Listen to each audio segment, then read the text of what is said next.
अस्सलामुअलैकुम प्यारे बच्चों, आज मैं आपको स्टिंग टेलीफोन बनाने का तरीका सिखाऊंगा। पहले बोतल काटनी है, फिर इसके पीछे सुराख करना है। प्यारे बच्चों देखें, एक माचिस की आपने तीली ऐसे अंदर रखनी है और उस तीली से यहाँ करके ऐसे धागा बांधना है और धागे के दूसरे एंड के साथ ऐसे सेम एक्टिविटी करनी है। इसमें आपका स्टिंग टेलीफोन तैयार हो जाएगा।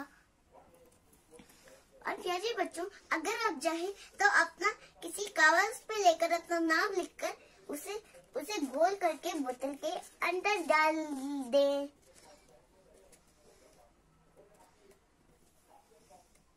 आइए अब इसे ट्राई करते हैं। कान के साथ लगाए बच्चों। हेलो, आवाज आ रही है? जी।